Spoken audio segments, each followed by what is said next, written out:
Good afternoon. Up here on the top of Chandler Hill, Chandler Park. We're going to start with shifting perspective. Once there was a disciple of a Greek philosopher who was commanded by his master for 3 years to give money to everyone who insulted him. When this period of trial was over, the master said to him, "Now you can go to Athens and learn wisdom." When the disciple was entering Athens, he met a certain wise man who sat at the gate insulting everybody who came and went. He also insulted the disciple, who burst out laughing. "Why do you laugh when I insult you?" said the wise man. "Because," said the disciple, "for 3 years I have been paying for this kind of thing, and now you give it to me for nothing." "Enter the city," said the wise man. "It is all yours." The 4th century desert fathers, an assortment of eccentric characters who retired to the deserts around Scete for a life of sacrifice and prayer, taught this story to illustrate the value of suffering and hardship. It was not hardship alone, however, that opened the city of wisdom to the disciple. The prime factor that allowed him to deal so effectively with a difficult situation was his capacity to shift perspective, to view his situation from a different vantage point. The ability to shift perspective can be one of the most powerful and effective tools we have to help us cope with life's daily problems. The Dalai Lama explained, "The ability to look at events from different perspectives can be very helpful. Then, practicing this, one can use certain experiences, certain tragedies, to develop calmness of mind. One must realize that every phenomena, every event, has different aspects. Everything is of a relative nature. For example, in my own case, I lost my country. From that viewpoint, it is very tragic, and there are even worse things. There's a lot of destruction happening in our country. There's a very negative thing. That's a very negative thing. But if I look at the same event from another angle, I realize that as a refugee, I have another perspective. As a refugee, there is no need for formalities, ceremony, protocol. If everything were status quo, if things were okay, then on a lot of occasions, you might merely go through the motions. You pretend. But when you are passing through desperate situations, there is no time to pretend. So from that angle, this tragic experience has been very useful to me. Also, being a refugee creates a lot of new opportunities for meeting with many people. People from different religious traditions, from different walks of life, those who I may not have met had I remained in my country. So in that sense, it's been very, very useful. I hear you, baby boy. She didn't cause us no trouble. It seems that often when problems arise, our outlook becomes narrow. All of our attention may be focused on worrying about the problem, and we may have a sense that we're the only one that is going through such difficulties. This can lead to a kind of self-absorption and can make the problem seem very intense. When this happens, I think that seeing things from a wider perspective can definitely help. Realizing, for instance, that there are many other people who have gone through similar experiences and even worse experiences. This practice of shifting perspective can even be helpful in certain illnesses or when in pain. Excuse me. At the time the pain arises, it is of course often very difficult at that moment to do formal meditation practices to calm the mind. But if you can make comparisons, view your situation from a different perspective, somehow something happens. If you only look at that one event, then it appears bigger and bigger. If you focus too closely, too intensely on a problem when it occurs, it appears uncontrollable. But if you compare that event with some other, greater event, look at the same problem from a distance, then it appears smaller and less overwhelming. Shortly before one session with the Dalai Lama, I happened to run into an administrator of a facility where I used to work. During my tenure at his facility, we had a number of run-ins because I believed that he was compromising patient care in favor of financial considerations. I hadn't seen him in quite a while, but as soon as I spotted him, all of our arguments came flooding back, and I could feel the anger and hatred welling up inside me. By the time I was ushered into the Dalai Lama's hotel suite for our session later that day, I was considerably calmer, but still feeling a bit unsettled.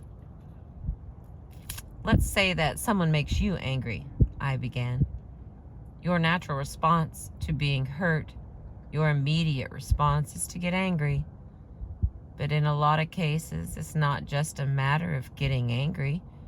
At the time you're being hurt, you might think about the event later, even much later. And every time you think about it, you become angry all over again. How would you suggest dealing with that kind of situation?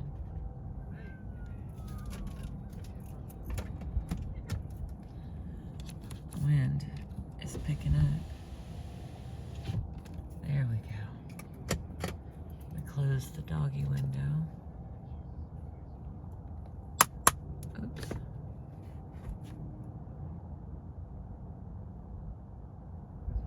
Okay, here we go. Where was I? He was asking one of his questions. There we go. Let's say that someone makes you angry, I began. Your natural response to being hurt, your immediate response, is to get angry. But in a lot of cases, it's not just a matter of getting angry at the time you are being hurt. You might think about the event later, even much later.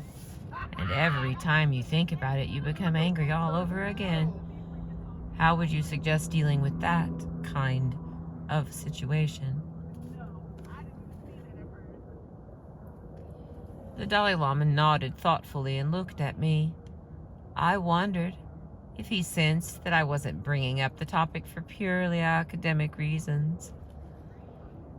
If you look from a different angle, he said, then surely the person who caused the anger in you will have a lot of other positive aspects, positive qualities. If you look carefully, you will also find that the act which has made you angry has also given you certain opportunities, something which otherwise would not have been possible, even from your point of view. So with effort, you will be able to see many different angles to a single event. This will help.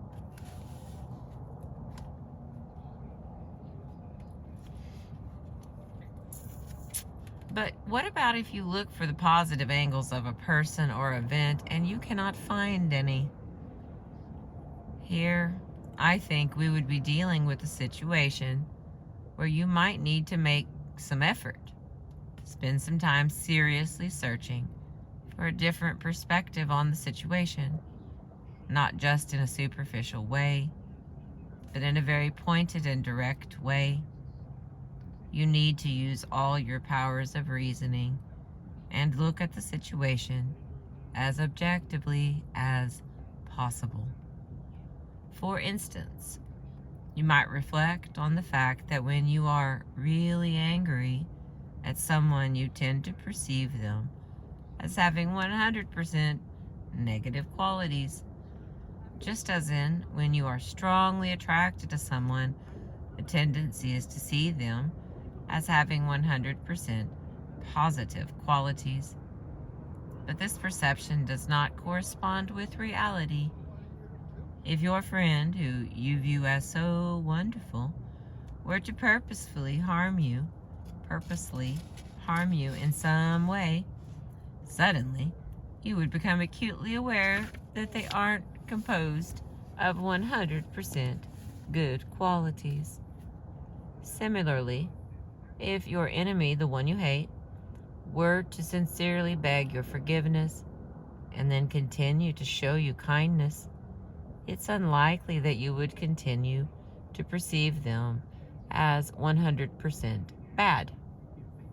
So even though when you are angry at someone, you might feel that the person has no positive qualities, the reality is that nobody is 100% bad.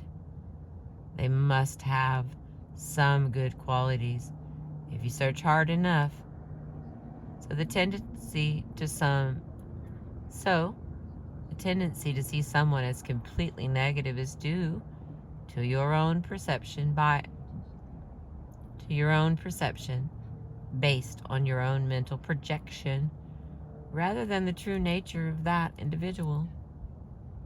In the same way, a situation that you initially perceive as 100% negative may have some positive aspects to it. But I think that even if you have discovered a positive angle to a bad situation, that alone is often not enough. You still need to reinforce that idea.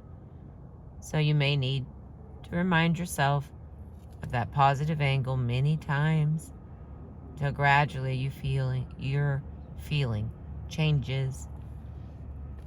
Here's some special words.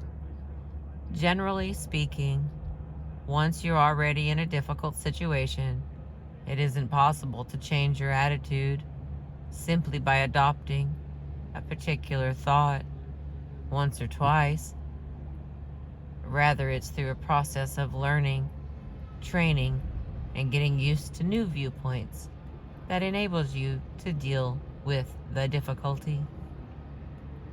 The Dalai Lama reflected for a moment, and adhering to his usual pragmatic stance, he added, "If, however, in spite of your efforts, you do not find any such positive angles or perspectives to a person's act, then for the time being, the best course of action may be to simply try to forget about it."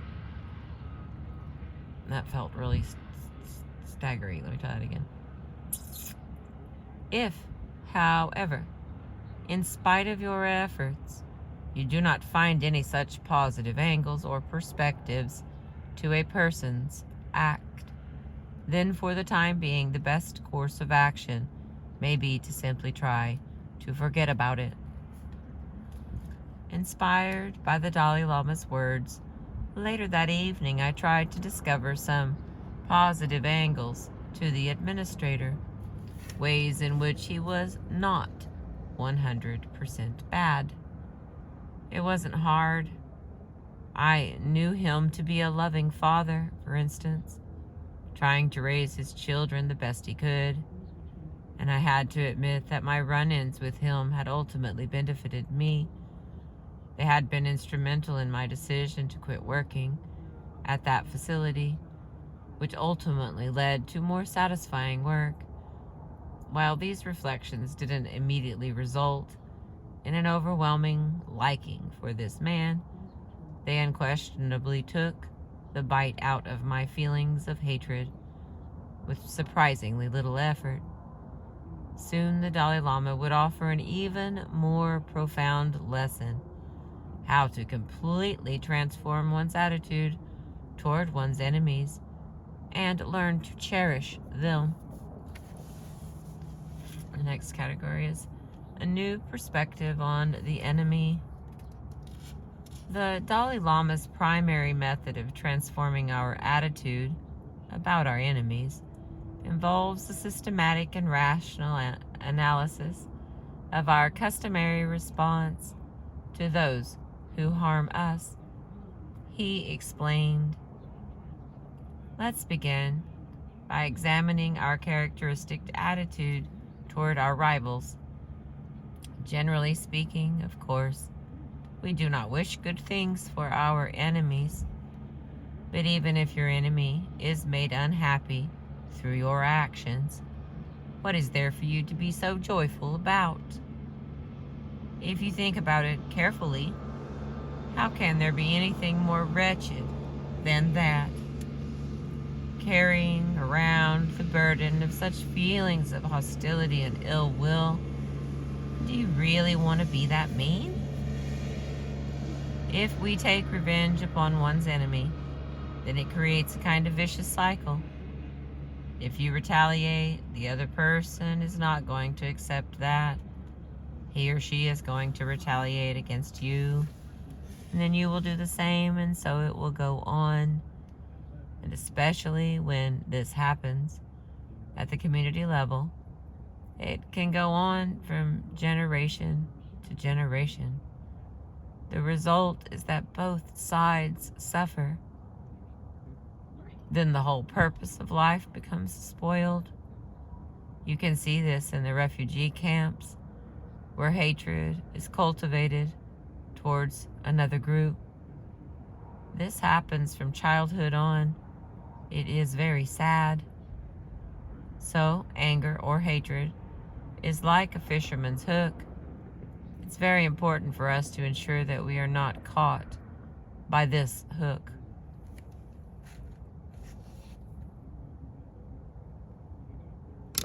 Oh, sorry about that. I was trying to make sure it was clear.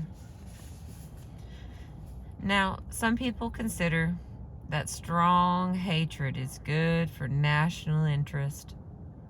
I think this is very negative. It is very short-sighted. Counteracting this way of thinking is the basis of the spirit of nonviolence and understanding. Having challenged our characteristic attitude toward one's enemy,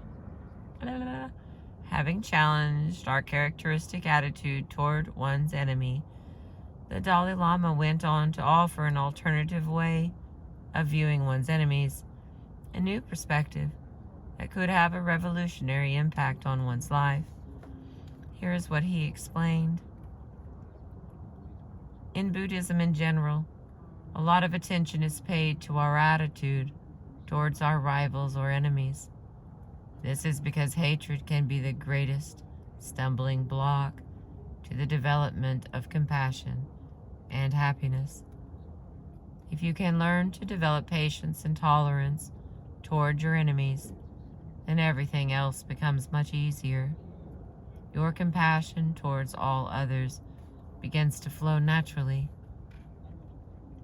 So for a spiritual practitioner, one's enemies play a crucial role. As I see it, compassion is the essence of a spiritual life.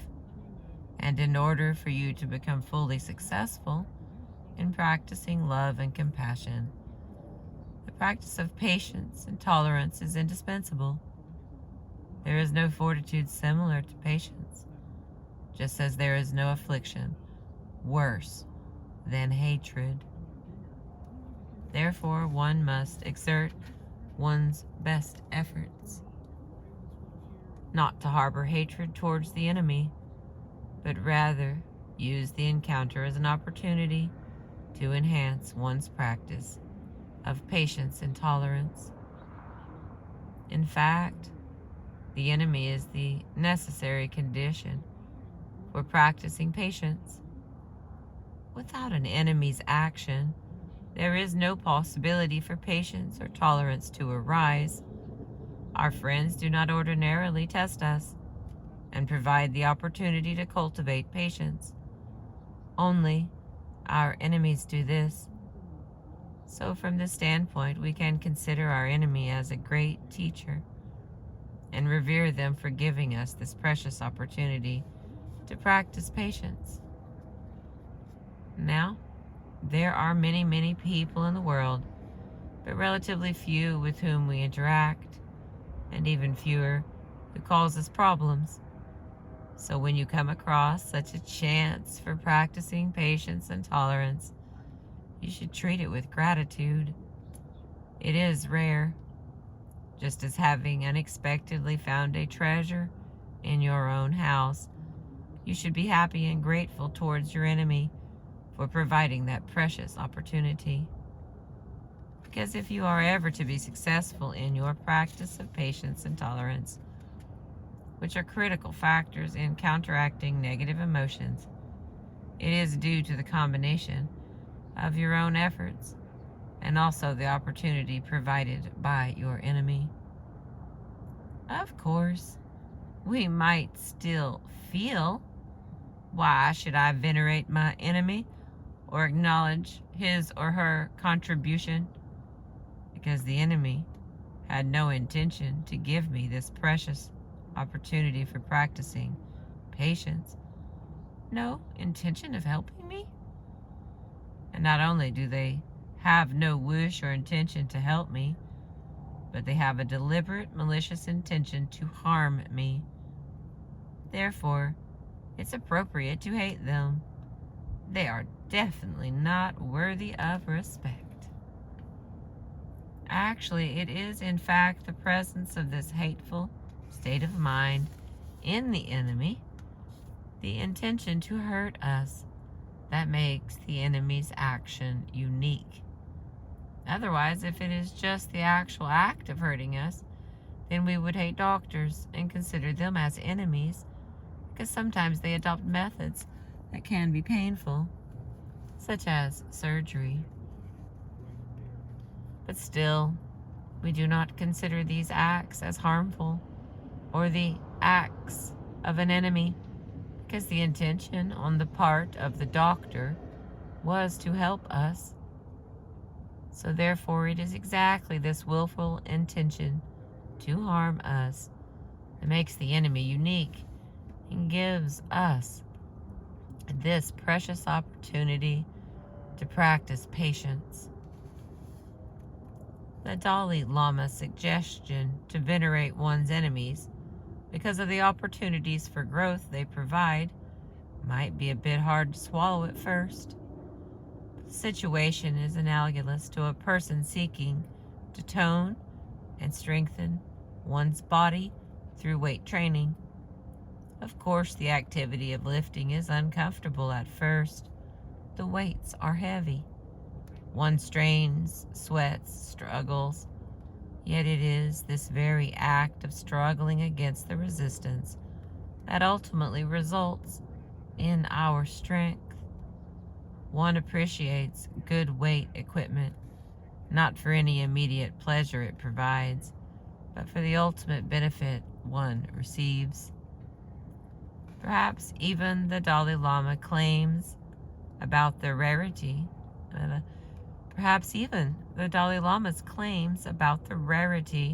and preciousness of the enemy are more than just fanciful rationalizations.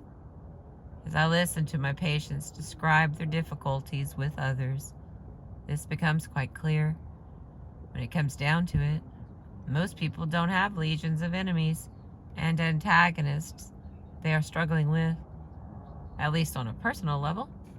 Usually the conflict is just confined to a few people. A boss perhaps, or a co-worker, an ex-spouse, a sibling. From that standpoint, the enemy is truly rare. Our supply is limited, and it's the struggle, the process of resolving the conflict with the enemy through learning, examining, finding alternative ways of dealing with them that ultimately results in true growth, insight, and a successful therapeutic outcome.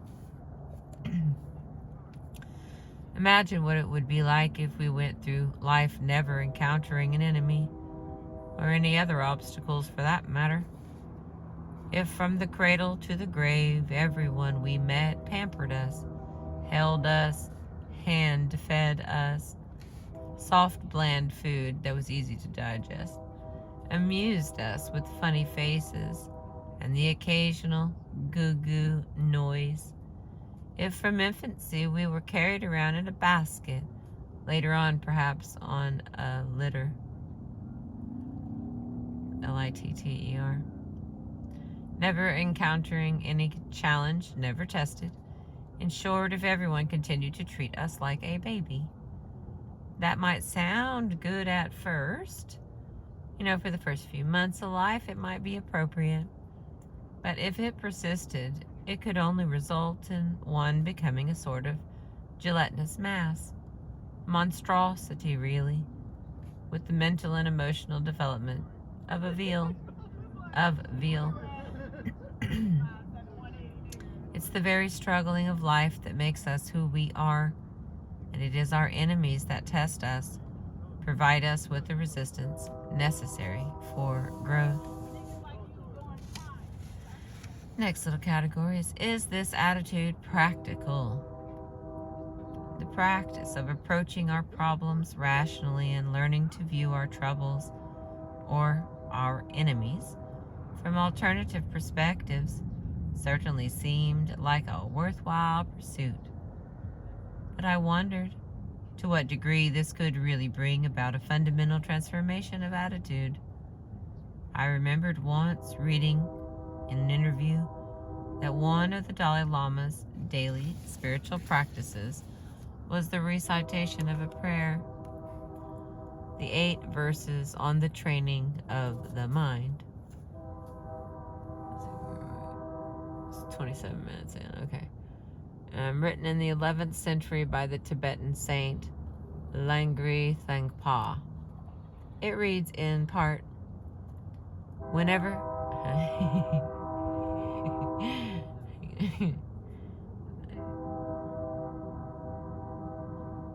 the train's made an appearance. So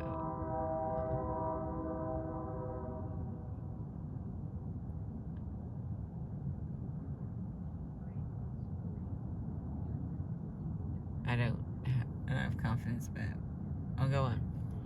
Whenever I associate with someone, may I think myself the lowest among all and hold the others supreme in the depth of my heart. When I see beings of wicked nature, pressed by violent sin and affliction, may I hold these rare ones dear, as if I had found a precious treasure. When others out of envy treat me badly with abuse, slander, and the like, may I suffer the defeat and offer the victory to the others. When the one whom I have benefited with great hope hurts me very badly, may I behold him as my supreme guru. In short, may I, directly and indirectly, offer benefit and happiness to all beings. May I secretly take upon myself the harm and suffering of all beings. After I read about this, I asked the Dalai Lama, I know that you've contemplated this prayer a great deal, but do you really think it is applicable these days? I mean, it was written by a monk living in a monastery, a setting where the worst things that might happen is someone gossiping about you or telling lies about you, or perhaps the occasional punch or slap. In that case, it might be easy to offer the victory to them. But in today's society, the hurt or bad treatment one receives from others might include rape, torture, murder, etc. From that standpoint, the attitude and the prayer really doesn't seem applicable. I felt a bit smug having made an observation that I thought was rather apt, that old bon mot. The Dalai Lama was silent for several minutes. His brow furrowed deep in thought. He said, "There may be something in what you are saying." He then went on to discuss instances where there may need to be some modification to that attitude, where one may need to take strong countermeasures to others' aggression to prevent harm to oneself or others.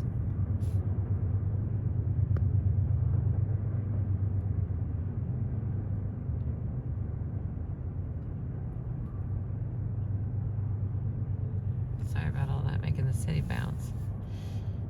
Okay. Later that evening, I thought over our conversation. 2 points vividly emerged. First, I was struck by his extraordinary readiness to take a fresh look at his own beliefs and practices, in this case, demonstrating a willingness to reevaluate a cherished prayer that had no doubt fused with his very being through years of repetition. The second point was less inspiring. I was overcome with a sense of my own arrogance. It occurred to me that I had suggested to him that the prayer might not be appropriate because it wasn't in keeping with the harsh realities of today's world. But it wasn't until later that I reflected on who I had been speaking to, a man who had lost an entire country as a result of one of the most brutal invasions in history. A man who has lived in exile for almost 4 decades, while an entire nation placed their hopes and dreams of freedom on him. A man with a deep sense of personal responsibility, who has listened with compassion to a continuous stream of refugees pouring out their stories of the murder, rape, torture, and degradation of the Tibetan people by the Chinese.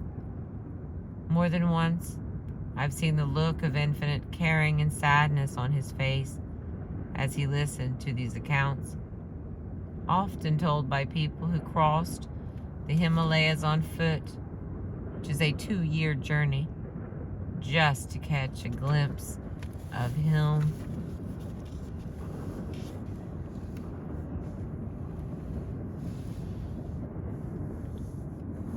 And these stories aren't of physical violence only. Often they involve the attempt to destroy the spirit of the Tibetan people.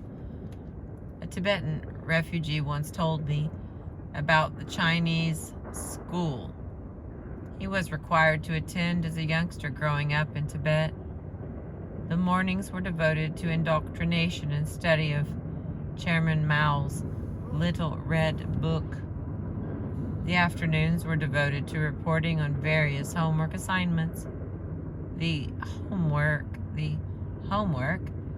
was generally devised to eradicate the deeply ingrained spirit of Buddhism among the Tibetan people.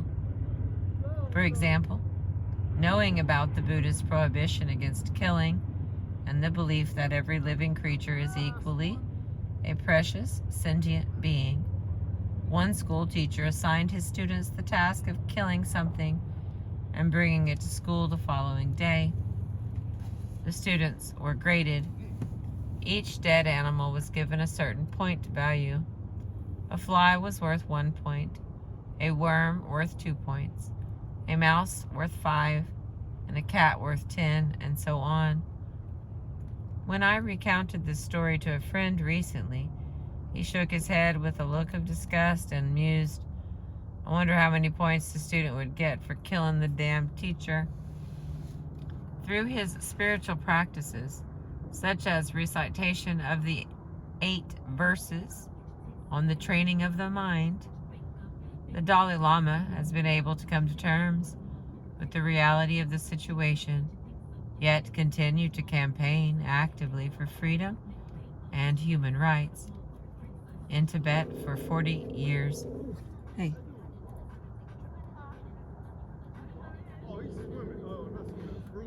At the same time, he has maintained an attitude of humility and compassion toward the Chinese, which has inspired millions worldwide. And here I was suggesting that this prayer might not be relevant to the realities of today's world. I still flush with embarrassment. Okay, hang on, let me get right. I'm parched.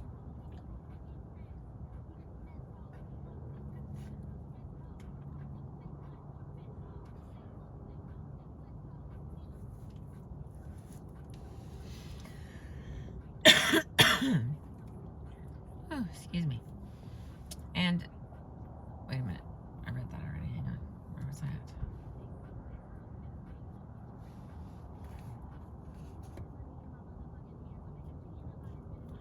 I still flush with embarrassment whenever I think of that conversation. I didn't realize that it was going to end weird like that. I'm sorry, I keep touching it and it wiggles. Alright, next little one is discovering new perspectives. We're getting there. In trying to apply the Dalai Lama's method of shifting perspective on the enemy, I happened to stumble upon another technique one afternoon. During the course of preparing for this book, I attended some teachings by the Dalai Lama on the East Coast. On my return home, I took a non-stop flight back to Phoenix. As usual, I had booked an aisle seat. Despite having just attended spiritual teachings, I was in a rather cranky mood as I boarded the packed plane. Then I discovered I had been mistakenly assigned a center seat, sandwiched between a man of generous proportions who had the annoying habit of draping his thick forearm over my side of the armrest, and a middle-aged woman whom I took an immediate dislike to because I decided she had usurped my aisle seat. There was something about this woman that really bothered me. Her voice a bit too shrill, her manner a bit too imperial. I'm not sure. Right after takeoff, she began talking continuously to the man sitting directly in front of her. The man turned out to be her husband, and I gallantly offered to exchange seats with him, but they wouldn't have it. They both wanted aisle seats. I grew more annoyed. The prospect of 5 solid hours seated next to this woman seemed unbearable. Realizing that I was reacting so strongly to a woman whom I didn't even know, I decided that it must be transference. She must subconsciously remind me of someone from my childhood. The old unresolved feelings of hate toward my mother or something. I racked my brain but couldn't come up with a likely candidate. She just didn't remind me of anyone from my past. It then occurred to me that this was the perfect opportunity to practice developing patience.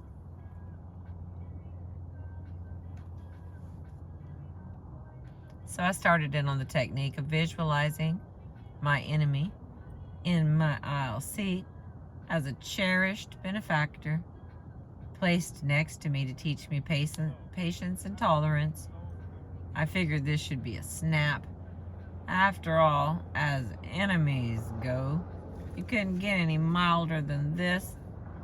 I had just met this woman, and she hadn't actually done any harm to me. After about 20 minutes, I gave it up. She still bugged me. I resigned myself to remaining irritable for the rest of the flight. Sulking, I glared at one of her hands that was furtively encroaching on my armrest.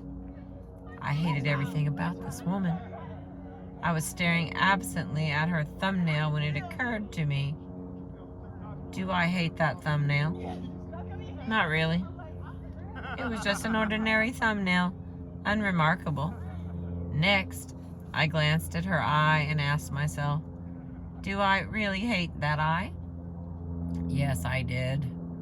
Of course, for no good reason, which is the purest form of hate. I focused in closer. Do I hate that pupil? No. Do I hate that cornea, that iris, or that sclera? No. So do I really hate that eye? I had to admit that I didn't. I felt that I was on to something. I moved on to a knuckle, a finger, a jaw, an elbow. With some surprise, I realized that there were parts of this woman that I did not hate. Focusing on details, on particulars, instead of overgeneralizations, allowed a subtle internal change, a softening. This shift of perspective tore an opening in my prejudice, just wide enough to look at her as simply another human being. As I was feeling this, she suddenly turned to me and started a conversation. I don't remember what we talked about. It was small talk mostly, but by the end of the flight, my anger and annoyance had been diffused. Granted, she wasn't my new best friend, but also she was no longer the evil usurper of my aisle seat. Just another human being, like me, moving through life as best she could.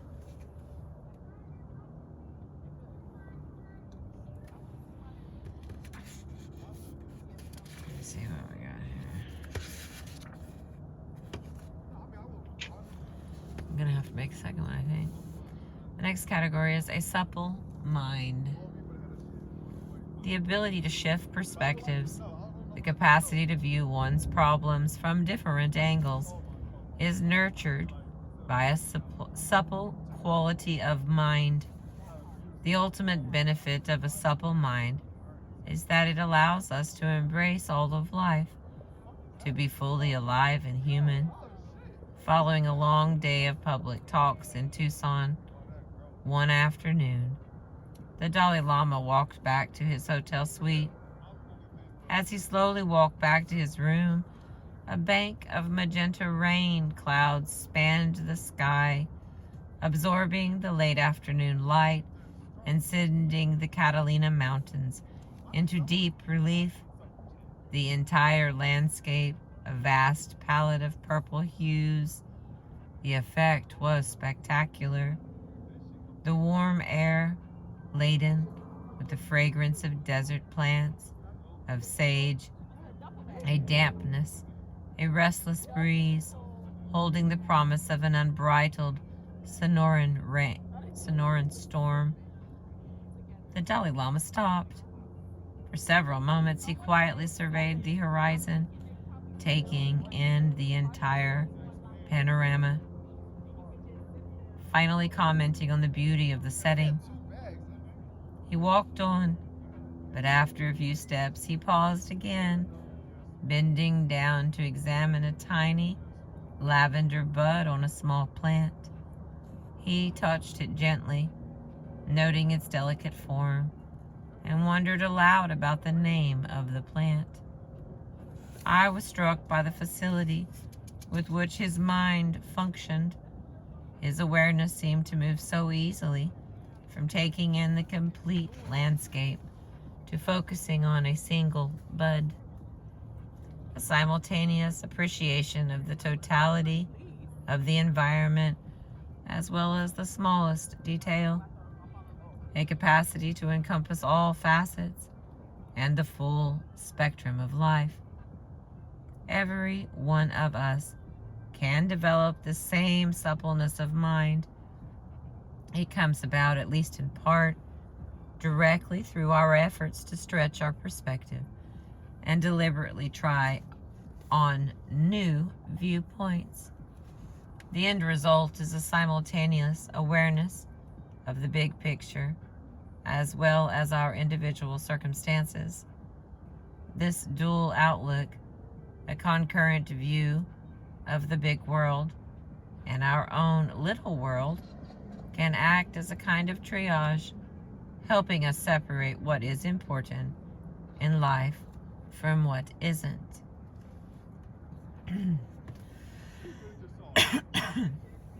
In my own case, it took a bit of gentle prodding by the Dalai Lama during the course of our conversations before I began to break out of my own limited perspective.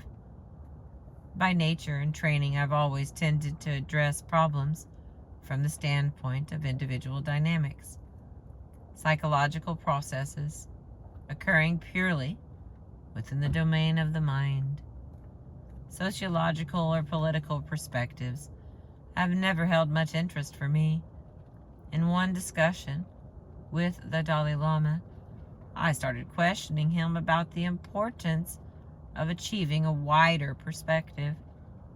Having had several cups of coffee earlier, my conversation started to become quite animated, and I began to speak about the ability to shift perspective as an internal process, a solitary pursuit based solely on an individual's conscious decision to adopt a different view.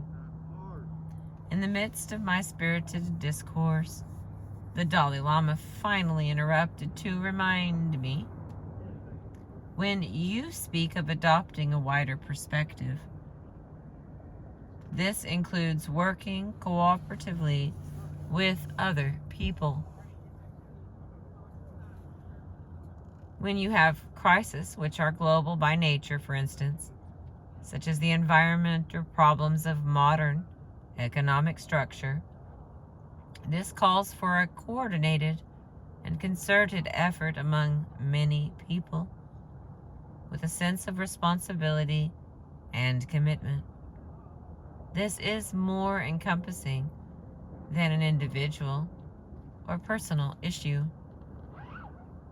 I was annoyed that he was dragging in the subject of the world while I was trying to concentrate on the subject of the individual. And this attitude, I'm embarrassed to admit, on the very topic of widening one's viewpoint.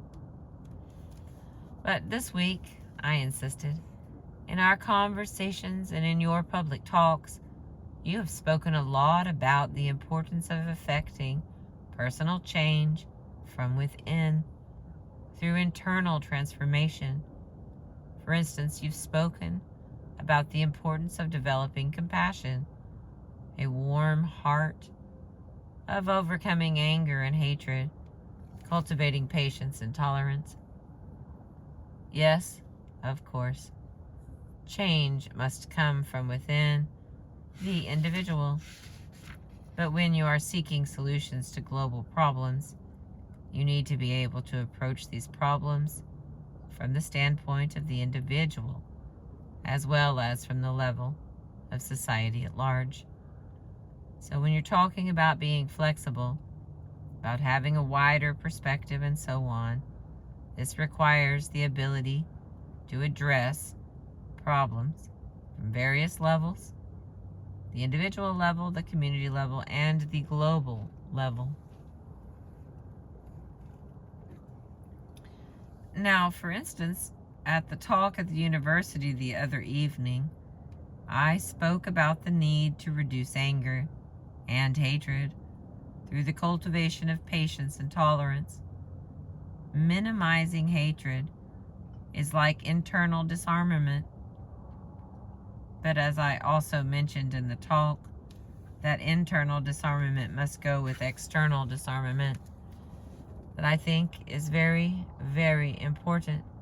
That, I think, is very, very important. Fortunately, after the Soviet Empire collapsed, at least for the time being, there is no more threat of nuclear holocaust.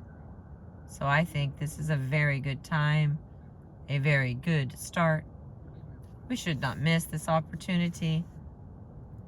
Now I think we must strengthen the genuine force of peace, real peace, not just mere absence of violence or absence of war.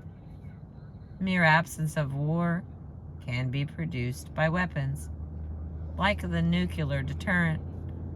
But a mere absence of war is not genuine, lasting world peace. Peace must develop on mutual trust, and since weapons are the greatest obstacle for development of mutual trust, I think the time has now come to figure out how to get rid of these weapons. That is very important. Of course, we cannot achieve this overnight. I think the realistic way is step by step. But anyway, I think we must make our ultimate goal very clear. The whole world should be demilitarized. So, on one level, we should be working toward developing inner peace.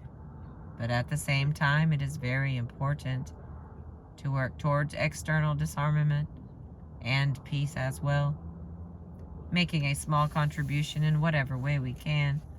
That is our responsibility.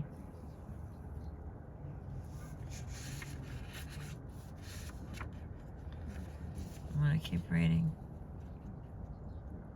Hope that my phone doesn't shut down. If it does, I'm going to tell you I appreciate you. Thanks for being with me. The importance of flexible thinking. There is a reciprocal relationship between a supple mind and the ability to shift perspective. A supple, flexible mind helps us address our problems from a variety of perspectives, and conversely, deliberately trying to objectively examine our problems from a variety of perspectives can be seen as a kind of flexibility training for the mind. In today's world, the attempt to develop a flexible mode of thinking isn't simply a self-indulgent exercise for idle intellectuals. It can be a matter of survival. Even on an evolutionary scale, the species that have been most flexible, most adaptable to environmental changes, have survived and thrived. Life today is characterized by sudden, unexpected, and sometimes violent change. A supple mind can help us reconcile the external changes going on all around us. It can also help us integrate all of our internal conflicts, inconsistencies, and ambivalence. Without cultivating a pliant mind, our outlook becomes brittle, and our relationship to the world becomes characterized by fear. But by adopting a flexible, malleable approach to life, we can maintain our composure, even in the most restless and turbulent conditions. It is through our efforts to achieve a flexible mind that we can nurture the resiliency of the human spirit. As I got to know the Dalai Lama, I became amazed at the extent of his flexibility, his capacity to entertain a variety of viewpoints. One would expect that his unique role as probably the world's most recognized Buddhist might put him in the position of being a sort of defender of the faith. With this in mind, I asked him, "Do you ever find yourself being too rigid in your viewpoint? Too narrow in your thinking?" He pondered for a moment before replying decisively. "No, I do not think so. In fact, it's just the opposite. Sometimes I am so flexible that I'm accused of having no consistent policy." He broke into a robust laugh. "Someone will come to me and present a certain idea." Oh, sorry, that was sliding around the seat there. "And I'll see the reason in what they're saying and agree, telling them, 'Oh, that's great.' But then the next person comes along with the opposite viewpoint, and I will see the reason in what they are saying as well and agree with them also.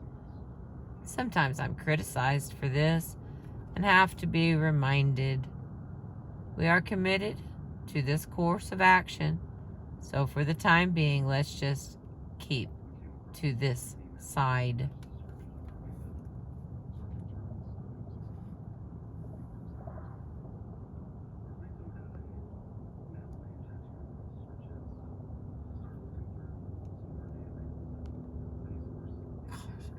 Touch it, bounces. From this statement alone, one might get the impression that the Dalai Lama is indecisive, with no guiding principles. In fact, that couldn't be further from the truth. The Dalai Lama clearly has a set of basic beliefs that act as a substrate for all his actions. A belief in the underlying goodness of all human beings, a belief in the value of compassion, a policy of kindness, a sense of his commonality with all living creatures. In speaking of the importance of being flexible, malleable, and adaptable, I do not mean to suggest that we become like chameleons, soaking up any new belief system that we happen to be around at the time, changing our identity, passively absorbing every idea that we're exposed to. Higher states of growth and development depend on an underlying set of values that can guide us. A value system that can provide continuity and coherence in our lives by which we can measure our experiences.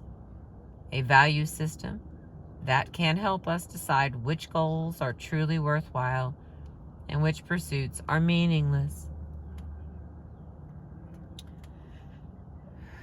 The question is, how can we consistently and steadfastly maintain this set of underlying values and yet remain flexible? The Dalai Lama has seemed to achieve this by first reducing his belief system to a few fundamental facts. Number 1, I am a human being. Number 2, I want to be happy and I do not want to suffer. Number 3, other human beings like myself also want to be happy and don't want to suffer. Emphasizing the common ground he shares with others rather than the differences results in a feeling of connection with all human beings and leads to his basic belief in the value of compassion and altruism. Using the same approach, it can be tremendously rewarding simply to take some time to reflect on our own value system and reduce it to its fundamental principles. It is the ability to reduce our value system to its most basic elements and live from that vantage point that allows us the greatest freedom and flexibility to deal with the vast array of problems that confront us on a daily basis. All right, I have 3 pages left. And it's the last section. It's called Finding Balance. I can tell by the 10% on my phone that I'm not going to make it. So I'll read till it cuts me off. And I'll tell you now, I appreciate you. Finding balance. Developing a flexible approach to living is not only instrumental to helping us cope with everyday problems, it also becomes the cornerstone for a key element of a happy life: balance. Settling comfortably into his chair one morning, the Dalai Lama explained the value of leading a balanced life. A balanced and skillful approach to life, taking care to avoid extremes, becomes a very important factor in conducting one's everyday existence. It is important in all aspects of life. For instance, in planting a sapling of a plant or a tree, at its very early stage, you have to be very skillful and gentle. Too much moisture will destroy it. Too much sunlight will destroy it. Too little will also destroy it. So what you need is a very balanced environment where the sapling can have a healthy growth, or for a person's physical health, too much or too little of any one thing can have destructive effects. For example, too much protein, I think, is bad, and too little is bad. This gentle and skillful approach, taking care to avoid extremes, applies to healthy mental and emotional growth as well. For instance, if we find ourselves becoming arrogant, being puffed up by self-importance based on one's supposed or actual achievements or qualities, then the antidote is to think more about one's own problems and suffering, contemplating the unsatisfactory aspects of existence. This will assist you in bringing down the level of your heightened state of mind, bringing you more down to earth. And on the contrary, if you find that reflecting on the unsatisfactory nature of existence, suffering and pain and so forth, makes you feel quite overwhelmed by the whole thing, then, again, there's a danger of going to the other extreme. In that case, you might become totally discouraged, helpless, and depressed, thinking that, oh, I can't do anything, I'm worthless. So under such circumstances, it's important to be able to uplift your mind by reflecting on your achievements, the progress that you have made so far, and your other positive qualities, so that you can uplift your mind and get out of that discouraged or demoralized state of mind. So what is required here is a kind of very balanced and skillful approach. Not only is this approach helpful for one's physical and emotional health, but it applies to one's spiritual growth as well. Now, for instance, the Buddhist tradition includes many different techniques and practices, but it is very important to be very skillful in one's application of the various techniques, and not to be too extreme.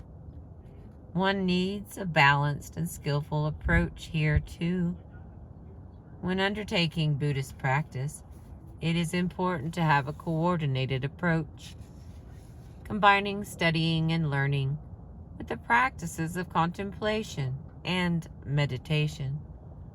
This is important so that there won't be any imbalances between academic or intellectual learning and practical implementation.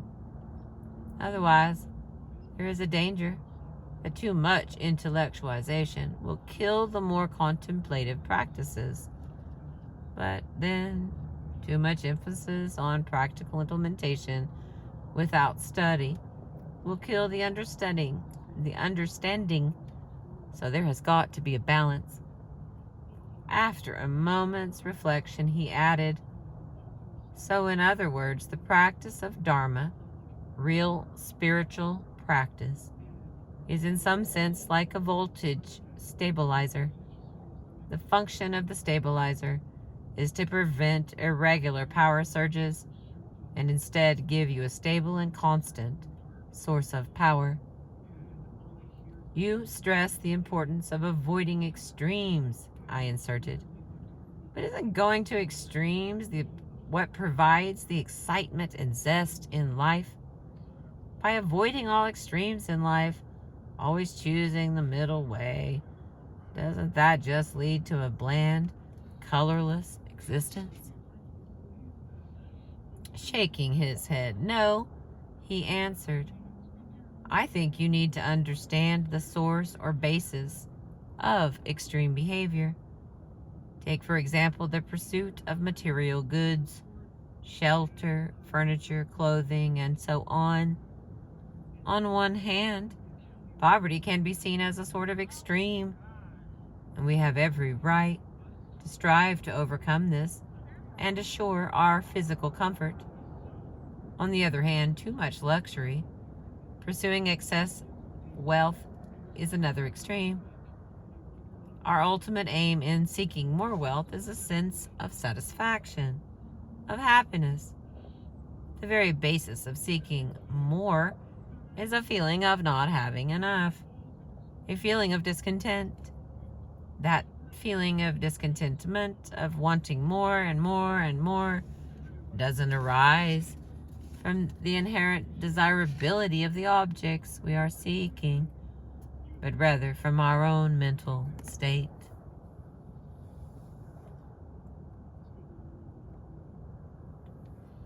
So I think that our tendency to go to extremes is often fueled by an underlying feeling of discontentment. And of course, there may be other factors which lead to extremes. But I think it is important to recognize that while going to extremes may seem appealing or exciting on the surface, it can in fact be harmful. There are many examples of the dangers of going to extremes, extreme behavior. I think that by examining these situations, you'll be able to see that the consequence of going to extremes is that you yourself will eventually suffer. For example, on a planetary scale, if we engage in excessive fishing without proper regard for long-term consequences, without a sense of responsibility, then it results in depletion of the fish population or sexual behavior. Of course, there is the biological sexual drive for reproduction and so on, and the satisfaction one gets from sexual activity. But if sexual behavior becomes extreme without proper responsibility, it leads to so many problems, abuses. You mentioned that in addition to a feeling of discontentment, there may be other factors that lead to extremes. Yes, certainly, he nodded. Can you give me an example? I think narrow-mindedness could be another factor that leads to extremes. Narrow-mindedness is the sense of ... The example of excessive fishing leads to depletion of the fish population would be an instance of narrow thinking, in the sense that one is looking only at the short term and ignoring the wider picture. Here, one could use education and knowledge to widen one's perspective and become less narrow in one's viewpoint. The Dalai Lama picked up his rosary from a side table, rubbing it between his hands as he silently mulled over the issue under discussion. Glancing at his rosary, he suddenly continued, I think in many ways narrow-minded attitudes lead to extreme thinking, and this creates problems. For instance, Tibet was a Buddhist nation for many centuries. Naturally, that resulted in Tibetans feeling that Buddhism was the best religion, and a tendency to feel that it would be a good thing if all of humanity became Buddhists. The idea that everyone should be Buddhist is quite extreme, and that kind of extreme thinking just causes problems. But now that we've left Tibet, we've had a chance to come into contact with other religious traditions and learn about them. This has resulted in coming closer to reality, realizing that among humanity there are so many different mental dispositions. Even if we tried to make the whole world Buddhist, it would be impractical. Through closer contact with other traditions, you realize the positive things about them. Now, when confronted with another religion, initially a positive feeling, a comfortable feeling will arise. We'll feel it if that person finds a different tradition more suitable,